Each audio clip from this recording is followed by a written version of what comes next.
Shalom guys, thank you ya udah join di ibadah online and teens hari ini. Selamat datang buat kamu yang baru ikut ibadah online bersama kami. Dan jangan lupa ya, minggu depan ikutan lagi ibadah online di jam yang sama. Oh iya, di ibadah ini teman-teman juga bisa loh memberikan persembahan dengan cara scan QR berikut ini.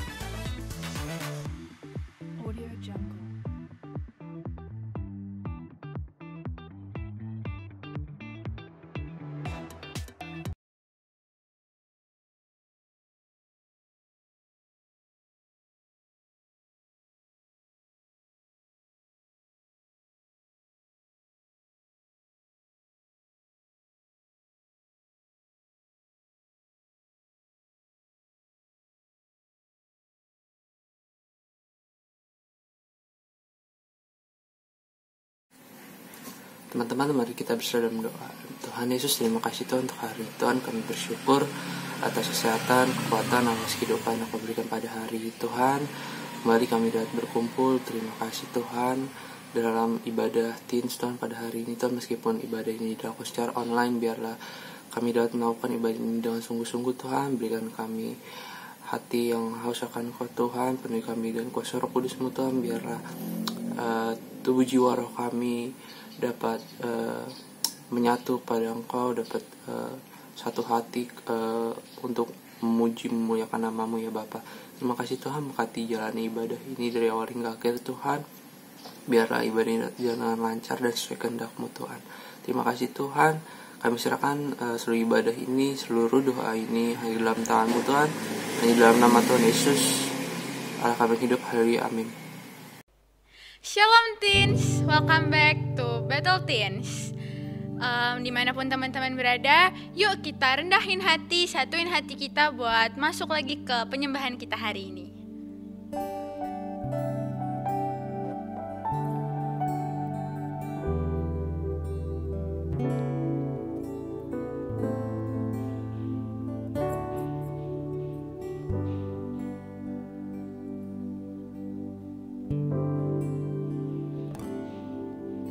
Because of who you are, I give you glory. Because of who you are, I give you praise. Because of who you are, I will lift my voice and say, Lord, I worship you. Because of who you are, Lord, I worship you. Because of who you are, Jehovah Jireh, my provider, Jehovah Nissi, Lord, you reign in victory, Jehovah Shalom, my Prince of Peace, Lord, I worship you. Because of who you are, Lord, I worship you. Because of who you are. Yuk teman-teman, kita lebih sungguh-sungguh lagi. Because of who you are, I give you glory. Because of who you are, I give you praise. Because of who you are, I will lift my voice and say, Lord, I worship you. Because of who you are, Lord, I worship you. Because of who you are, Jehovah Jireh, my provider, Jehovah Nissi, Lord, you reign in victory, Jehovah Shalom, my Prince of Peace.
you reign. Victory, Jehovah Shalom, my Prince of Peace. Lord, I worship you because of who you are. Lord, I worship you because of who you are.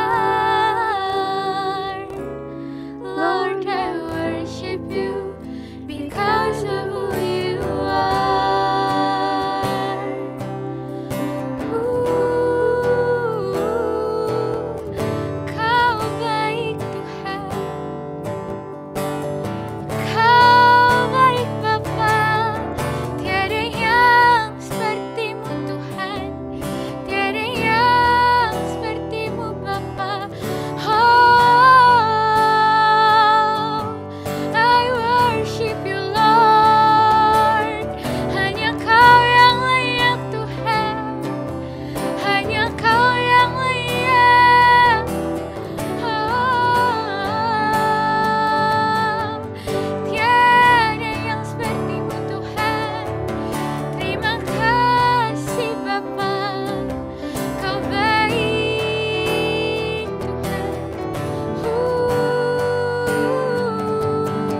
mari kita bersatu dalam doa.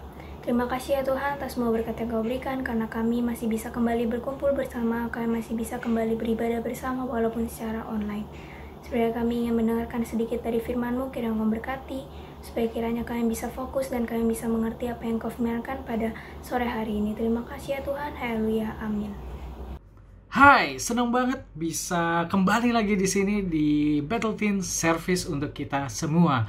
Buat kamu yang baru pertama kali hadir, aku ucapkan selamat datang di Battle Teen Service dan feel free untuk ikut di Battle Teen Service ke depannya. Hari ini aku akan membuka sharingku dengan suatu cerita mengenai sepasang kekasih yang sedang berlibur ke Afrika. Kita tahu di Afrika banyak sekali menawarkan pesona-pesona satwa liar, sehingga di sana ada kebun binatang yang memperbolehkan untuk wisatawan-wisatawan bisa lebih dekat dengan kehidupan liar di dalam mobil mereka. Suatu saat ada sepasang kekasih ini yang pergi ke sana, namun mereka keluar dari mobil mereka yang harusnya dilarang untuk berfoto-foto ria. Tanpa disadari, benar-benar kejadian. Ada beruang yang besar mengejar mereka dengan gigi yang tajam dan sepertinya siap untuk memakan mereka. Lalu karena pasangan ini adalah orang Kristen, mereka langsung berdoa. Mereka berdoa demikian, Tuhan, biar kiranya beruang yang akan memakan kami ini menjadi beruang yang takut akan Tuhan. Dan mujizat pun terjadi. Seketika beruang itu begitu mendekati mereka, beruang itu langsung duduk. Beruang itu lalu mengadahkan tangannya ke atas, lalu beruang itu mulai berdoa kepada Tuhan. Doanya seperti ini, Tuhan, terima kasih atas makanan yang Tuhan sudah berikan buat saya hari ini. Sebentar lagi saya akan makan, Tuhan yang berkati dan kuduskan. Amin. Jadi alih-alih beruang tersebut tidak jadi untuk makan mereka, ternyata beruang tersebut bisa untuk berdoa makan sebelum makan mangsanya. Jadi jangan coba untuk keluar-keluar kalau lagi di kebun binatang Afrika. Hari ini aku akan sharing mengenai reconnect atau terhubung kembali. Reconnect. Ayatnya diambil dari Pengkhotbah 4 ayat 9 sampai 12. Kita akan baca bersama-sama. Berdua lebih baik daripada seorang diri, karena mereka menerima upah yang baik dalam jerih payah mereka. Karena kalau mereka jatuh, yang seorang mengangkat temannya, tetapi wahai orang yang jatuh yang tidak mempunyai orang lain untuk mengangkatnya. Pengkhotbah 4 ayat 9 sampai 10. Ini merupakan pesan hikmat dari Salomo yang waktu itu adalah orang yang paling bijaksana di dunia, dan dia melakukan beberapa observasi. Menurut dia, gak bagus kalau orang itu sendirian aja. Nah, hari ini kita akan berbicara mengenai koneksi atau hubungan. Sadar nggak sadar, banyak banget aspek di dalam kehidupan kita yang kita jalani sehari-hari itu membutuhkan koneksi untuk bisa berfungsi dengan baik. Salah satu contoh yang paling sederhana adalah rumah yang kita tempati. Ya, rumah yang nyaman banget kita tempati. Di dalam rumah ada banyak koneksi. Salah satu contohnya adalah koneksi internet, koneksi listrik, koneksi air, hubungan jalur air, dan koneksi telepon. Kita bisa bayangkan kalau di dalam satu rumah nggak ada listrik, nggak ada air, nggak ada telepon, dan nggak ada internet. Kita nggak akan bisa melakukan banyak hal di dalam rumah itu. Padahal kalau koneksi-koneksi itu ada, kita akan nyaman di dalam rumah tersebut. Jadi, semegah-megahnya rumah dibuat, tanpa koneksi-koneksi itu, rumah itu tidak akan bisa berfungsi dengan baik. Rumah yang seharusnya nyaman tadinya, malah jadi sulit untuk ditempati. Jadi betapa pentingnya koneksi itu untuk sebuah rumah. Hal lain yang bisa kita pelajari adalah dari handphone. Handphone adalah sebuah alat yang kita selalu pakai setiap hari, sangat dekat dengan kita. Tapi kita sadar nggak bahwa dari berbagai macam fitur di dalam smartphone kita tahu fiturnya banyak banget, Mereka semua membutuhkan koneksi untuk bisa berfungsi dengan baik. Coba teman-teman bayangkan ketika handphone tidak memiliki koneksi internet. Harusnya handphone kita bisa berkomunikasi dengan orang lain. Mereka bisa chatting, dia bisa download, dia bisa email, dia bisa buka YouTube, bisa dengerin lagu, dan lain-lain. Jadi nggak bisa semuanya karena koneksinya nggak ada. Dan yang lebih parah adalah kalau nggak ada koneksi listrik di dalam handphone kamu, mungkin semuanya nggak bisa dipakai. Akhirnya handphone tersebut cuma jadi benda yang disimpan di laci.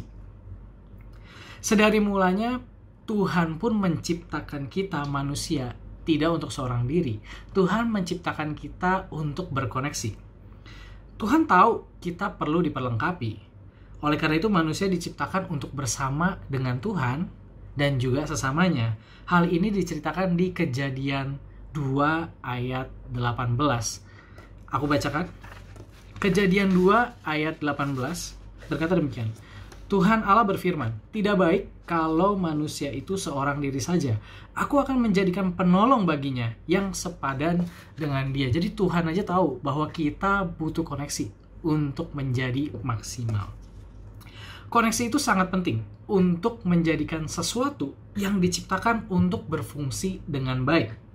Koneksi merupakan sumber kekuatan kita yang kita peroleh dari luar. Tidak berasal dari diri kita sendiri. Karena itu, kita tidak akan dapat untuk bertahan seorang diri. Nah, kita perlu perhatikan ya. Siapa sih dari kita yang gak mau untuk hidup dengan kekuatan dan juga dengan damai? Siapa sih dari kita yang gak mau merasakan kebahagiaan di setiap momen-momen kehidupan kita? Kita semua pasti mau. Nah, itulah sebabnya kita perlu menyadari untuk kita perlu terhubung dengan suatu kekuatan yang akan memampukan kita untuk melewati segala sesuatu itu. Yang paling pertama yang perlu kita sadari adalah kita perlu terhubung dengan Tuhan. Yohanes 15 ayat 5 berkata demikian. Yohanes 15 ayat 5. "Akulah pokok anggur dan kamulah ranting-rantingnya. Barang siapa tinggal di dalam aku dan aku di dalam dia, ia berbuah banyak, sebab di luar aku kamu tidak dapat berbuat apa-apa." Tuhan sudah menegaskan bahwa di dalam Tuhanlah kamu akan mampu untuk melakukan banyak hal. Dan di luar dia kita tidak bisa apa-apa. Manusia pertama diciptakan, Adam diciptakan, itu untuk menaklukkan bumi loh. Ini berarti bukan hanya menaklukkan semua ciptaan, atau menaklukkan binatang, atau menaklukkan tumbuhan dan alam, tapi juga manusia dipanggil untuk bisa menaklukkan masalah-masalah di dalam kehidupannya. Kejadian 1 ayat 28 berkata demikian. Allah memberkati mereka, lalu Allah berfirman kepada mereka, "Beranak cuculah dan bertambah banyak, penuhilah bumi dan taklukkanlah itu. Berkuasalah atas ikan-ikan di laut dan burung-burung di udara dan atas segala binatang yang merayap di bumi." Jadi manusia diberikan otoritas oleh Tuhan untuk bisa menaklukkan segala hal di dunianya. Namun sekarang ini seakan-akan manusia kehilangan jati diri dan potensinya. Mereka menjadi lemah, penuh dengan kesulitan. Nggak jarang permasalahan-permasalahan yang mereka hadapi menghancurkan mereka. Mungkin kita yang sedang berada di sekolah, kita merasa benar-benar overwhelmed banget, kita merasa penuh banget dengan sekolah, kita stres banget yang ada di sekolah. Kita juga stres dengan apa yang terjadi di rumah, mungkin kita nggak bisa mengatasi hal-hal yang terjadi, perekonomian, atau mungkin teman-teman yang sudah mulai membuka bisnis ya, pasti cukup sulit di tengah keadaan seperti ini. Manusia pertama pun mengalami kesulitan seperti itu. Namun kenapa ya mereka harus mengalami kesulitan seperti itu? Jawabannya sederhana, yaitu karena mereka putus hubungan dengan Tuhan. Manusia pertama melakukan dosa, dan dosa itulah yang memisahkan hubungan mereka dengan Tuhan. Sehingga sebagai ciptaan yang luar biasa, yang awalnya sanggup untuk menaklukkan segala sesuatu, akhirnya mereka menjadi tidak berdaya karena tidak terhubung kembali dengan penciptanya. Berapa banyak dari kita yang hari-hari ini merasa kita itu kalah, merasa permasalahan kita itu besar banget, merasa bahwa dunia ini seakan-akan menekan kehidupan kita, merasa bahwa kehidupan kita tuh datar, merasa bahwa kehidupan kita tuh udah nggak ada artinya lagi, itu berarti adalah tanda bahwa kamu perlu diisi kembali. Kamu perlu mendapatkan perspektif yang baru. Kamu perlu untuk mendapatkan kekuatan yang baru. Jawabannya gimana? Get reconnected, yaitu terhubung kembali. Karena Tuhan yang ada di dalam kamu nantinya akan sanggup dan akan menyanggupkan kamu untuk melakukan perkara-perkara yang besar dan yang ajaib yang kamu gak pernah pikirkan sebelumnya. Efesus 3 ayat 20 berkata demikian. Efesus 3 ayat 20. Bagi Dialah yang dapat melakukan jauh lebih banyak daripada yang kita doakan atau pikirkan, seperti yang ternyata dari kuasa yang bekerja di dalam kita. Jadi Tuhanlah yang melakukan itu. Kembali terhubung dengan Tuhan yang akan memberikan kamu kekuatan dan perspektif yang baru, karena Dialah yang akan mengerjakan perkara-perkara yang besar dan ajaib di dalam kamu. Dalam perjalanan kita untuk kembali terhubung dengan Tuhan, gak sedikit orang yang berpikir bahwa mereka gak bisa untuk kembali terhubung dengan Tuhan.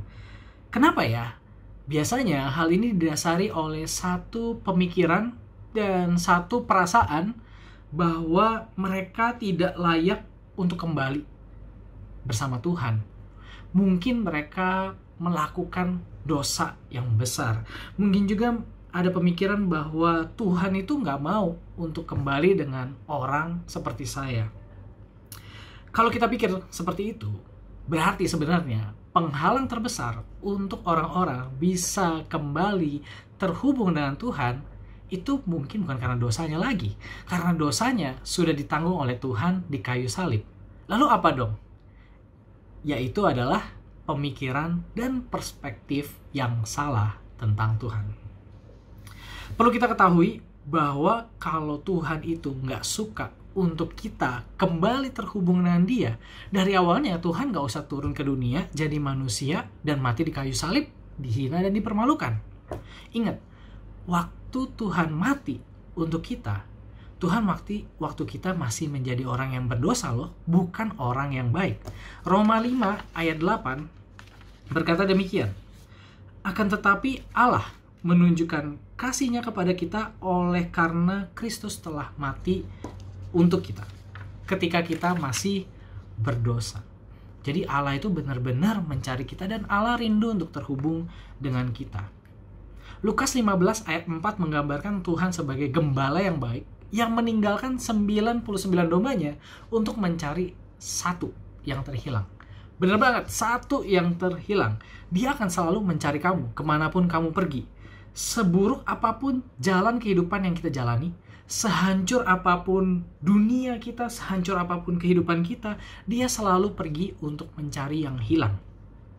Dia mau terhubung dengan kita selalu, Dia mau berjalan bersama kita, Dia mau masuk ke dalam kehidupan kita dan menunjukkan perkara-perkara yang besar di dalam kehidupan kita. Hari ini, mau nggak kita untuk kembali terhubung dengan Tuhan? Ingat, jangan sampai pemikiran dan perasaan yang salah mengenai Tuhan menjadi penghalang utama kita untuk kembali berhubungan dengan Tuhan. Nah, selain kita terhubung dengan Tuhan, kamu juga perlu ingat, kamu perlu terhubung dengan sesamamu. Itulah mengapa dari awal Tuhan menciptakan kita sebagai manusia yang sepasang, bukan sendiri. Ada sebuah cerita. Di zaman yang gak terlalu lama, mobil uap sudah ditemukan. Kota ini terletak di sebuah kota di Italia.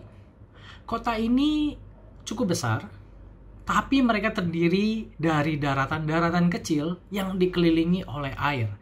Mungkin kamu bisa bayangkan kota ini seperti Venezuela di zaman sekarang. Jadi, untuk penduduknya bisa pergi dari satu tempat ke tempat yang lain, mereka perlu membangun banyak sekali jembatan di antara daratan-daratan tersebut untuk bisa sampai ke tempat-tempat lain. Alkisah di kota tersebut ada satu saudagar yang cukup kaya, orangnya cukup tua. Oleh karena itu dia mempunyai banyak sekali ternak, dia punya kebun, dia punya rumah yang besar. Jadi dia sangat well off, dia bisa menghidupi kehidupannya sendiri dari peternakan kebun dan rumahnya itu. Sewaktu-waktu saudagar ini berpikir di dalam hatinya, kenapa ya aku tuh gak bisa hidup dengan tenang? Dia berpikir bahwa orang-orang yang lalu lalang melewati jembatan-jembatan, melintasi daratan di depan rumahnya, yang membuat dia ini selalu tidak bisa hidup dengan nyaman dan tenang. Oleh karena ini, saudagar ini mengambil satu tindakan yang cukup nekat. Pada malam hari, saudagar ini mencoba untuk menghancurkan salah satu jembatan yang terhubung ke daratan rumahnya. Dan dia melakukannya. Kebesokan harinya, banyak penduduk mengantri di daratan yang lain karena mereka melihat bahwa jembatan yang tadinya ada semulanya sekarang sudah tidak ada. Akhirnya untuk mereka bisa sampai ke tempat yang lain, mereka perlu untuk memutar, dan memutar ini cukup jauh. Alhasil saudagar ini cukup puas dengan apa yang dia lakukan. Dia merasa hidupnya sudah jauh lebih tenang gitu ya, keramaian berkurang gitu. Dan gak tanggung-tanggung, akhirnya saudagar ini memilih untuk menghancurkan semua jembatan yang terhubung ke daratan rumahnya. Hari demi hari berlalu, kenyamanan yang dia harapkan itu datang untuk dirinya, namun satu kejadian yang tidak diduga terjadi. Istrinya pada malam hari lupa mematikan kompor, sehingga terjadilah kebakaran yang hebat, membakar setengah rumah itu dan hampir membakar peternakan dan seluruh kebunnya. Melihat hal ini, saudagar ini menjadi kaget dan akhirnya dia dengan cepat menelpon. Dia menelpon pemadam kebakaran, dia menelpon orang-orang di sekitarnya untuk membantu memadamkan api di rumahnya. Mendengar hal itu, tetangganya dan juga pemadam kebakaran dengan sigap langsung pergi ke rumah dari saudagar ini. Tapi ternyata rumah saudagar ini tetap habis, peternakan dan perkebunannya habis dimakan api. Bukan karena petugas pemadam kebakaran dan tetangganya yang terlambat datang, bukan karena air yang tidak ada di sana, namun karena jembatan yang tidak ada mengakibatkan orang-orang tidak dapat menolong mereka ke sana. Jadi, moral of the story dari cerita saudagar ini adalah jangan bakar jembatan. Lebih tepatnya adalah jangan bakar jembatan hubungan kita dengan orang lain. Karena kita nggak tahu, suatu saat mungkin saja mereka perlu pertolongan kita dan kita juga perlu pertolongan mereka. Kembalilah terhubung dengan temanmu, dengan saudaramu. Karena dengan demikian kamu bisa mencapai mereka dan mereka bisa mencapai kamu. Kamu bisa membantu kehidupan mereka dan juga sebaliknya. Dan lebih lagi, kita juga bisa menjadi terang buat kehidupan mereka. Banyak orang mencoba untuk menghancurkan jembatan hubungan di dalam kehidupan mereka. Kenapa? Karena mungkin mereka hanya mementingkan dirinya sendiri. Mereka mencari hubungan apa yang menguntungkan untuk mereka. Namun ada juga orang-orang yang mencoba menghancurkannya karena mereka tidak nyaman dengan orang-orang yang ada di sekitar mereka. Tetapi hati-hati. Kalau kita berlaku seperti itu, resiko yang besar siap menanti kita. Ketika kita mengalami kesulitan, orang-orang lain akan sangat sulit untuk menolong kita dan kita juga akan sulit untuk menolong mereka. Di awal kita sudah membaca Pengkhotbah 4 ayat 9 sampai 10. Aku bacakan sedikit. Karena kalau mereka jatuh, yang seorang mengangkat temannya, tetapi why orang yang jatuh yang tidak mempunyai orang lain untuk mengangkatnya. Di akhir Pengkhotbah 9 ayat 10 ini membicarakan soal pertolongan, bahwa ketika kita berdua atau teman-teman punya satu koneksi atau satu komunitas, maka yang lain bisa saling membantu.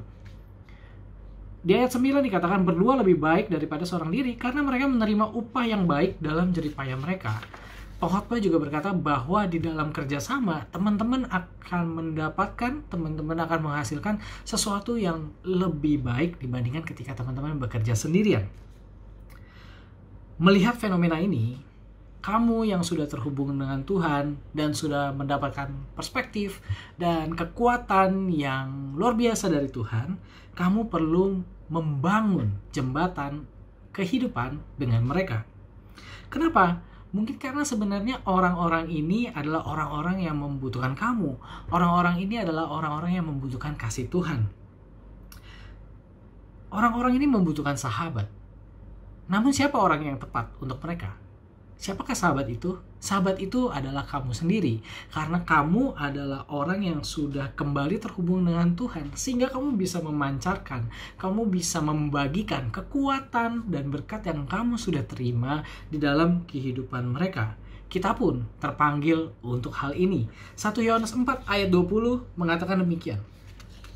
1 Yohanes 4 ayat 20. Jikalau seorang berkata, aku mengasihi Allah, dan ia membenci saudaranya, maka ia adalah pendusta. Karena barang siapa tidak mengasihi saudara yang dilihatnya, tidak mungkin mengasihi Allah yang dilihatnya. Jadi buat kamu yang sudah terhubung dengan Tuhan, jangan lupa kamu punya panggilan untuk terhubung dengan orang-orang lain, dengan keluargamu, dengan saudaramu, dengan teman-temanmu, dimanapun kamu ditempatkan. Tidak ada orang yang bisa hidup sendiri. Itulah kata Salomo, orang yang luar biasa berhikmat di dalam Alkitab.